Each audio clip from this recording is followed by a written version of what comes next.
우리의 이 헤어짐에는요, 다시는 만나서는 안 되는 사람, 또 다시는 만나서 안 되는 일들이 있다라는 것입니다. 완전한 고별을 해야 된다라는 것입니다. 이스라엘이 여리고성을 쉽게 함락하게 되고 그 여세를 몰아서 아이성을 함락시키려고 했습니다. 그런데 처참하게 패하게 돼요. 이 이스라엘 백성들 진중에 아주 끔찍한 일이 벌어지고 있어요. 사람을 돌로 칩니다. 그의 소유된 물건도 돌로 치죠. 그리고 죽이고 불사르기까지 합니다. 뿐만 아니라 돌무더기를 크게 쌓는 일을 하게 되죠. 이 일은 하나님께서 모든 사실들을 다 알고 계셨고 지시하신 일이라는 거예요. 아간이 하나님의 언약을 어기고 망령된 일을 행했다라는 것입니다.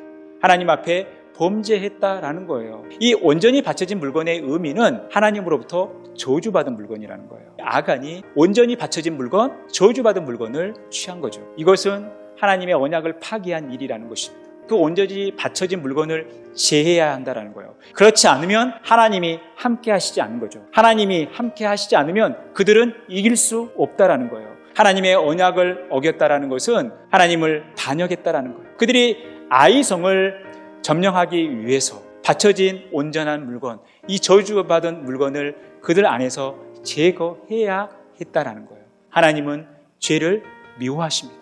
그래서 이 죄의 요소를 반드시 제거해야 하는 거예요. 그리고 나서 이제 하나님께서 새로운 일을 하신 것입니다. 이 바위 앞에 붙은 이 굿의 의미가 바로 하나님과 대항과 끊는 것과 제거의 이 네 가지 의미를 담고 있다는 거예요.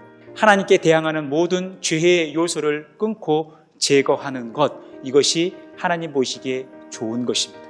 오늘 이스라엘 백성들 안에 일어난 일은 하나님을 대항하는 죄의 요소들, 하나님 앞에 불순종하는 모든 죄의 요소들을 깔끔하게 제거하는 일이라는 거예요. 우리가 죄를 가지고 살아가면 하나님은 우리에게 말씀하기를 원치 않으시는 거예요. 우리가 우리의 죄의 요소를 제거했을 때, 이것들을 끊어버렸을 때 우리에게 하나님이 말씀하신다는 것입니다. 그래서 1차 아이성 전투는 실패했지만 2차 아이성 전투는 하나님의 능력으로 승리할 수밖에 없었던 것입니다. 그래서 우리는 늘 죄와 이별해야 되는 것입니다. 우리는 죄를 향하여 굿바이, 늘 이렇게 외칠 수 있어야 돼요. 하나님은 죄를 미워하시는 거예요. 그래서 이 가증한 죄의 요소를 멀리하고 미워해야 한다는 것입니다. 그렇지 않으면 이 죄와 함께 심판을 당하게 되는 것입니다. 죄의 요소를 제거하는 것이 우리가 거룩한 하나님의 백성, 하나님의 자녀, 주님의 제자로 살아가는 데 있어서 매우 중요한 요소라는 것입니다.